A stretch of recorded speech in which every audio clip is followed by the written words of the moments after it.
এই কাহিনীর সমস্ত চরিত্র এবং ঘটনা কাল্পনিক। বাস্তবে জীবিত বা মৃত কোনো ব্যক্তি বা ঘটনার সাথে এর কোনো রকম মিল থাকলে তা সম্পূর্ণ অনিচ্ছাকৃত এবং কাকতালীয়। গল্পে ব্যবহৃত অপ্রাকৃতিক এবং অলৌকিক ঘটনা শুধুমাত্র কাহিনীর পরিবেশনার উপক্রম মাত্র। কুসংস্কার বিশ্বাস করবেন না, কুসংস্কার ছড়াবেন না।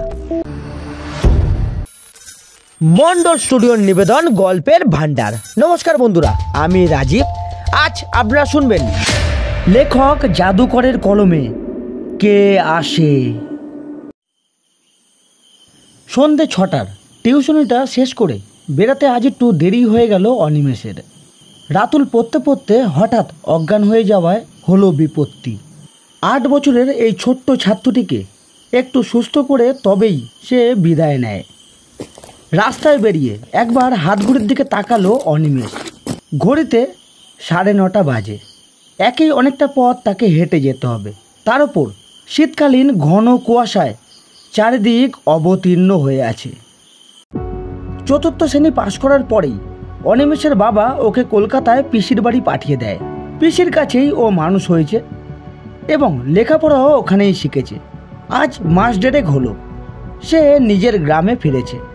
যতদিন না মাস্টারের চাকরি হচ্ছে ততদিন নিজের হাত খরচ চালানোর জন্যে সে এই টিউশনিটা ধরেছে।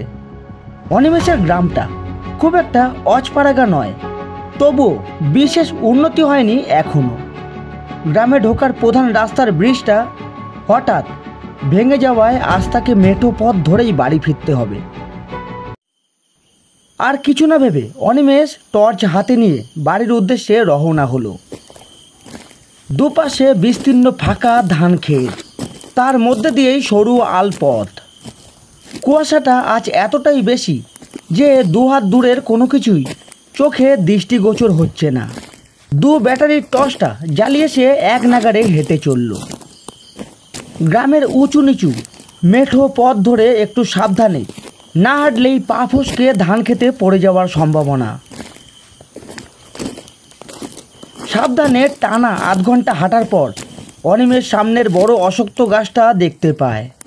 কুয়াশা ও অন্ধকারে অশ্বত্থ গাছটা দেখে একটা ছোটোখাটো কালো পাথর বলেই মনে হচ্ছে আজ। অশ্বত্থ গাছটা পেরোনোর পর অনিমেষের কেমন যেন একটু ভয় ভয় করতে লাগলো। ছোট থেকেই বন্ধুদের মধ্যে সাহসী হিসাবে খ্যাত অনিমেষ, তবু আজ অনিমেষের গাটা কেমন ছমছম করে উঠল। এখনও 2 মাইল পথ তাকে হেঁটেই পেরোতে হবে। সামনে রাস্তার ডান দিকে একটা বড় পুকুর। পুকুরটা বেশ বড় ও অনেক বছরের পুরনো। পুকুরের বাঁধানো ঘাটটা জায়গায় জায়গায় ভেঙে গেছে। ভাঙা ফাটলের মধ্যে দিয়ে ছোট ছোট গাছ বেরিয়ে ঘাটটা আরও জরাজীর্ণ করে তুলেছে। পুকুরটির গা লাগোয়া একটা কবরস্থান, আর কবরস্থানের ঠিক সামনে রাস্তার ওপরে একটা পীর বাবার মাজার। পুকুরের পাশ দিয়ে হেঁটে যেতে যেতে জলের মধ্যে হঠাৎ ছলাৎ করে একটা শব্দ শুনে চমকে টর্চের আলোটা ফেলে সেই দিকেই তাকালো অনিমেষ। একটা ঢেউ ছাড়া আর কিছুই দেখা গেল না সেখানে। একটা ছোটোখাটো বাচ্চা ছেলে জলের মধ্যে ঝাঁপ দিলে যেরকম আওয়াজ হয়, হ্যাঁ ঠিক সেই রকম আওয়াজ। বুকটা ঢিপ করে ওঠে অনিমেষের। ছোটবেলায় বাবার কাছে সে গল্প শুনেছিল এই পুকুরে নাকি পানিমুড়া ভূত থাকে। রাত্রিবেলায় ওরা নাকি পুকুরের ধারে পা ঝুলিয়ে বসে থাকে আর কাউকে দেখলে জলে ঝাঁপ দেয়। তাহলে কি? নিজের চিন্তায় একটু হাসি পায় অনিমেষের। কি আবোল তাবোল ভাবছে সে। ওসব ছিল ছোটবেলাকার ছেলে ভুলানো গল্প। দুপুরে যাতে খেলতে না যায় তাই বাবা এই সব গল্প বলে ভয় দেখাতেন। হতে পারে কোনো বড় মাছ লাফ দিয়েছে। এসব পুরনো পুকুরে বড় বড় মাছ থাকাটা স্বাভাবিক, আর তারা লাফ দিলে নিশ্চয়ই এই রকম আওয়াজই হবে। যাই হোক, এসব ভাবতে ভাবতে কবরস্থানটা চোখে পড়তেই পা থেমে যায় অনিমেষের। মনে পড়ে যায় কালকের সেই ভয়াবহ ঘটনাটা। কালকেই তো পাশের গ্রামের মহিম চাচা এই পুকুরেই ছিপ নিয়ে মাছ ধরতে এসে হঠাৎ পাহড়কে পুকুরেই পড়ে মারা যায়। মহিম চাচা যে সাঁতার জানতো সেটা সবাই জানে, কিন্তু কিভাবে যে উনি ডুবে মারা গেলেন সেটা জানা যায়নি। চাচাকে তো এই পাশের কবরস্থানেই কবর দেওয়া হয়েছে। এবার তার সত্যি সত্যি ভয় করতে লাগলো। টর্চের ব্যাটারিও পায় শেষের দিকে। হালকা একটা আলোকবিন্দু বেরাচ্ছে ওটা থেকে। হাতের টর্চটা ধরে দাঁড়িয়ে থাকে অনিমেষ। ছোটবেলায় বাবার কোলে বসে শোনা ভূতের গল্পগুলো মনে পড়ে যাচ্ছে তার। এক মুহূর্ত দাঁড়িয়ে বুকে খানিকটা বল পাওয়ার চেষ্টা করলো সে। তারপর মৃদু মৃদু পায়ে এগিয়ে গিয়ে পীর বাবার মাজারের সামনে দাঁড়ালো। হিন্দু ধর্মাবলম্বী অনিমেষের হাতটা আপনা থেকেই কপালে গিয়ে ঠেকল। মনে মনে বাবা পীরকে স্মরণ করে সে বলল, বাবা পীর, আজ আমার খুব ভয় করছে, আমায় আপনি রক্ষা করুন। নিভু নিভু টর্চের আলোটা নিচের দিকে ফেলে আবার হাঁটতে থাকে অনিমেষ।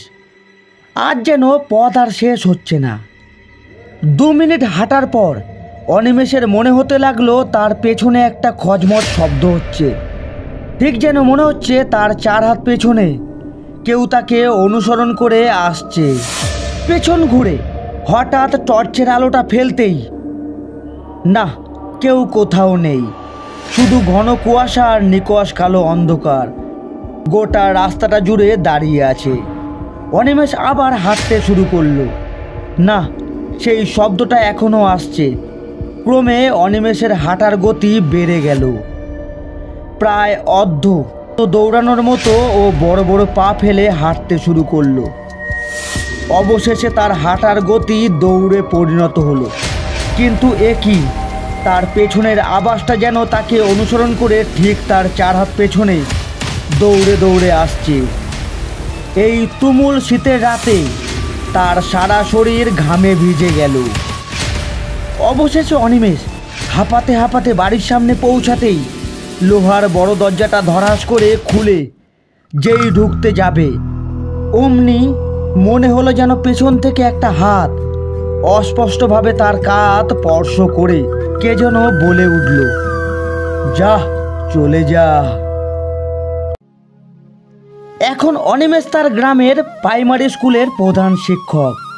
এখনও মাঝে মাঝে কবরস্থানের পাশ দিয়ে আসার সময় সেদিনকার রাতের ঘটনা মনে পড়ে যায়। কিন্তু তার আর ভয় করে না।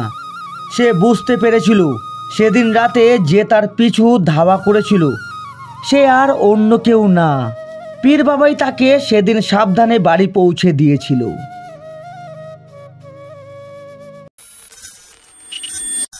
মন্ডল স্টুডিওর নিবেদন গল্পের ভান্ডার।